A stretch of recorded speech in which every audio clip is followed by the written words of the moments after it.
Una rong Domingo sa tuig 2025. Lingi ay mong tupad ing na malipayon ra ka karong Domingo ha.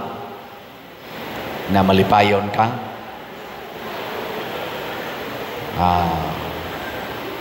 Kanang wa malipay pasabot ana wa na sila kakitag Ginoo. Kay ang tanan nga makakitag Ginoo malipay gyud ang kadtong mga awanguna si Maria ug si Jose. Bisag didto ra sila nakapaanak ni Maria sa pasungan sa mga hayop, malipayon kay sila pagkakita nila sa bata. Hasta tong mga magbalantay sa hayupan, malipayon kayo pagkakita nila sa bata ang Dios nga natao. Nya ang ilasang kaning mga silingan nga nangadto malipayon kayo. Og karon kining gitawag og mga hari, tulo ka hari nga nibaktas katunga sa kalibutan from east to west. Pagkakita ginilas bata, pagkakita pa lang nilas bituon, lipay na kay sila. Samot na gyud pagkakita nilas bata ang Dios nga natao. Portig yung lipaya. Unsaon man aron makakita tas Ginoo. Kinsa na ninyo dinhi ang nakakita na Ginoo tas ang kamot? 1. Usara? Suway ko nung nagtamparos ka na nakakita Ginoo. O di gani masuko, pasabot, tinuod yun ang nakakita Ginoo. Pero masuko gani, pasabot, di na tinuod. Kaya makakita Ginoo, malipay man. Nya ka ng kalipay nga tinud-anay, mawa gyud ang imong kasuko. Mao ginay number 1 nga timailhan sa tao nga malipayon, dili masuko. Kinsa ninyo ang wapa gyud masuko gikan adtong January 1 hangtod karon nga January 5. Tasang kamot. Duha raman kabuk. Grabehan ninyo, no? 5 pa lang kaadlaw pagsuot sa bag-ong tuig. Maura gyapon inyong batasan, sige suko. Kining kuan, unang pagbasa naghisgot nga ang kalibutan kuno gitabunan sa kangit-ngit apan misidlak ang kahayag nga mao ang natao nga Ginoo. Kanang kangit-ngit nga gihisgotan mao na siya ang sala. Kung naa ganitay sa di kita malipayon. Kay ngano man ngit-ngit ang atong kasing-kasing, ngit-ngit ang huna-huna. Muna ang imong mata ngit-ngit. Di ka kakita sa kamatuoran. Pero inigsidlak sa adlaw, makita na nimo ang kamatuoran, malipay dayon ka. O unsa may kamatuoran? Matod pa sa atong ikaduhang pagbasa nga pinaagi sa Espiritu Santo, kitang tanan nahimo natang lawas ni Kristo, mga bahin sa lawas ni Kristo. Pasabot kanang imong tupad, lawas na ni Kristo. Lawas na sa Ginoo nga nagpakatao.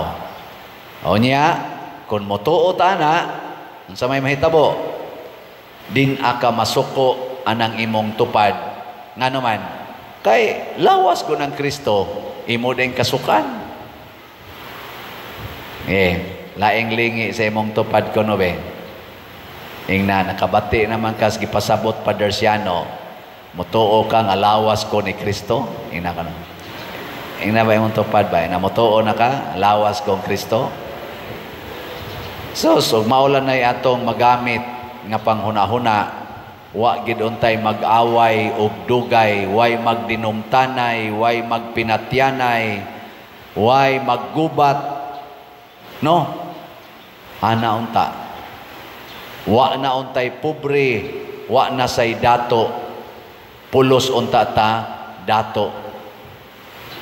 Waon tay tao nga mo claim nga ang akong net worth $500 billion samtang na ay billions of people nga wa gyoy net worth. No? Wa gani balay, wa gani hapit kaon, samtang ang pipila nagdubli-dubli ang mga balay, siging yabuan ang pagkaon nga nangapanos kay di na nila makaon.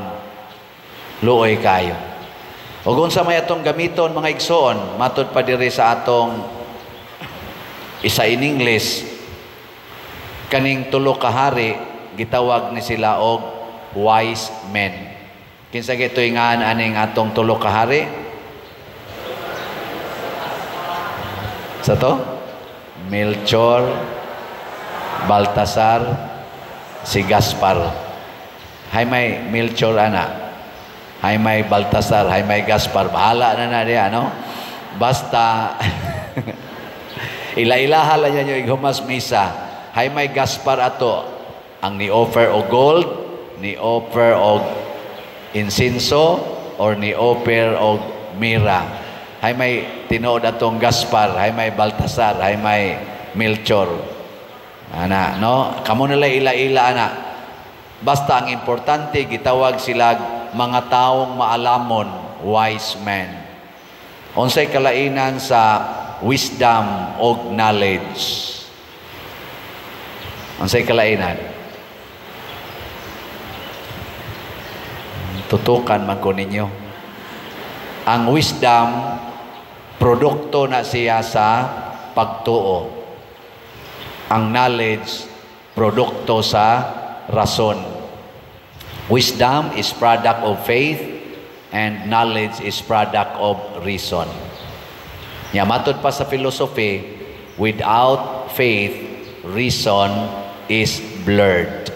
Nga naman, because faith, mauna siya ang kahayag sa reason. The light of reason is faith. Mauna katong bituon nga nakita sa mga wise men, mauna to ang wisdom of God.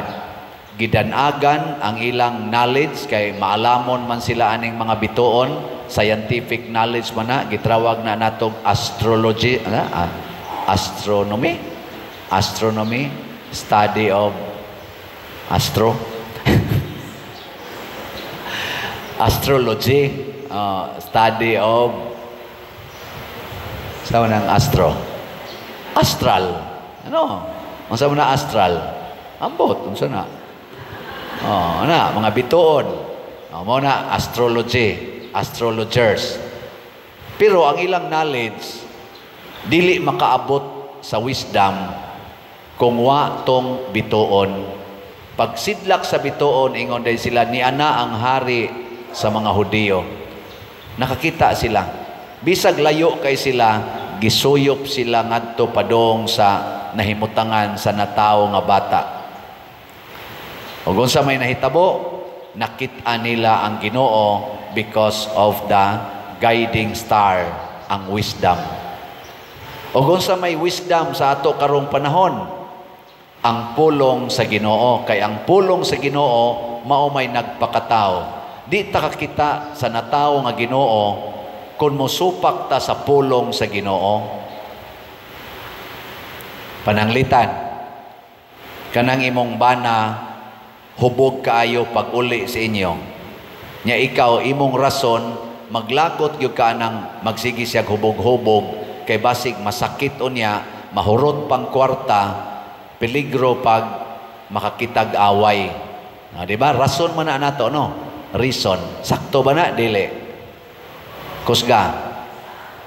Sakto kayo. Nya paguli ros imong bana, unsa may imong buhaton, nga purti naman imong lagutan niya. Imong yawyawan, imong kasaban. Magmaoy na, bungkag ng inyong balay. Sakto pa na, dili. Sakto, dili. Dili na. Gamita ang wisdom. Unsa may wisdom, pulong sa Ginoo. Unsa may pulong sa Ginoo, ang unang milagro ni Kristo mao ang paghimo sa tubig nga nahimong bino. Iguli sa imong bana porting hubuga ing na dayon Lord na hubog gid ni siya sa imong bino. Ano? Salamat Ginoo nga imo siyang gipatilaw sa imong bino. Nagmilagro day ka Lord kay kaning animal wa man gini kwarta nganong nahubog man eh. Nagmilagro day ka. O di ba?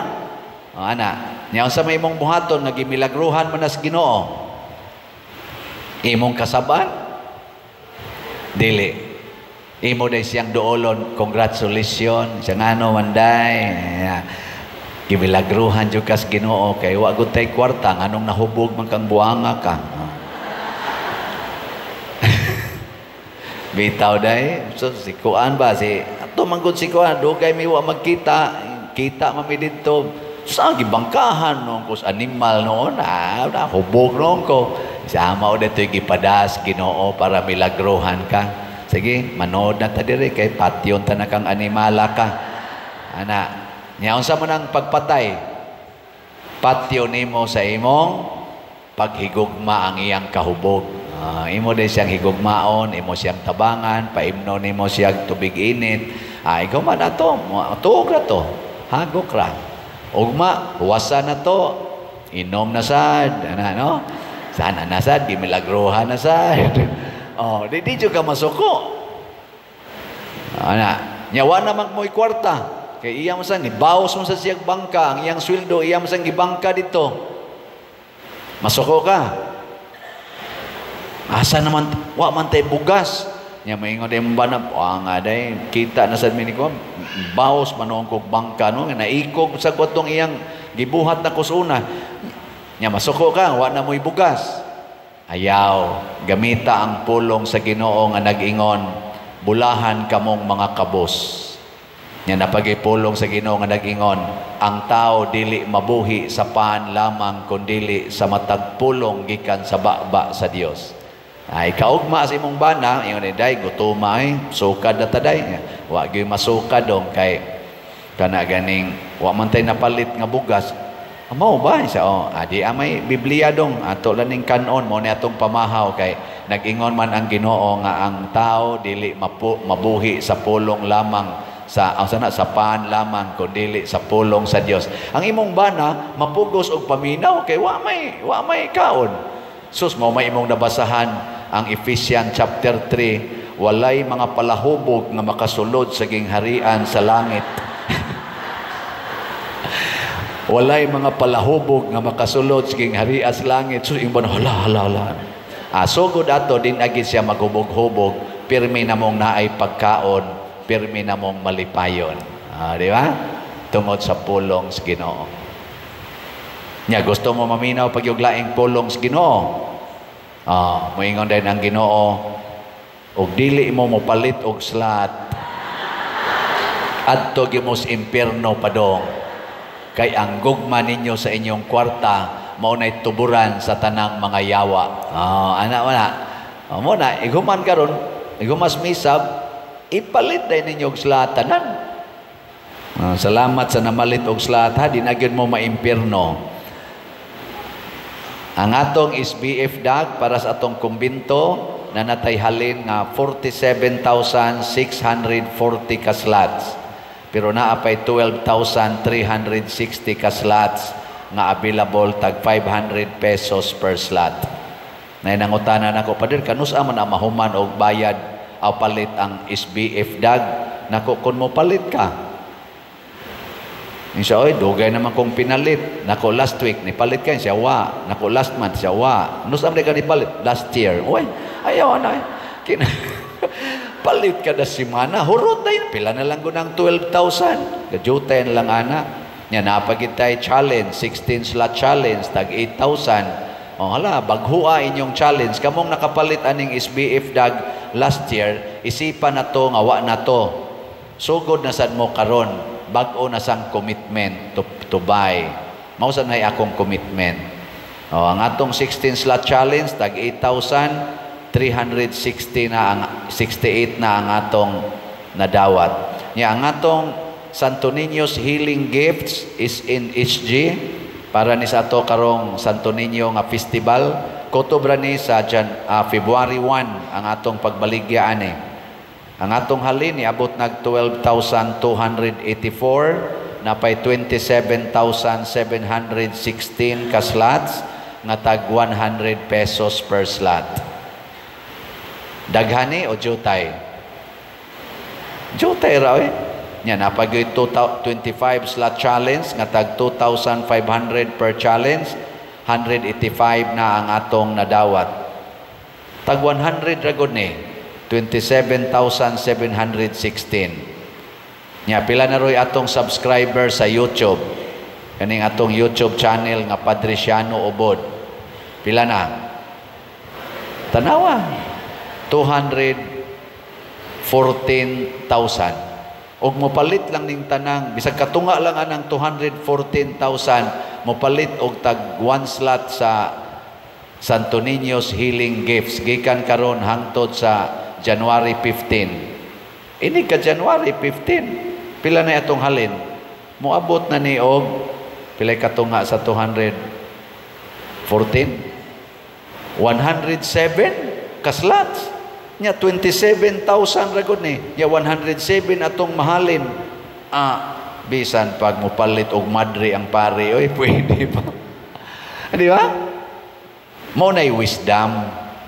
Pero kung magsige tag-ingon, sila lang oy, unya na lang ko, mao nay reason.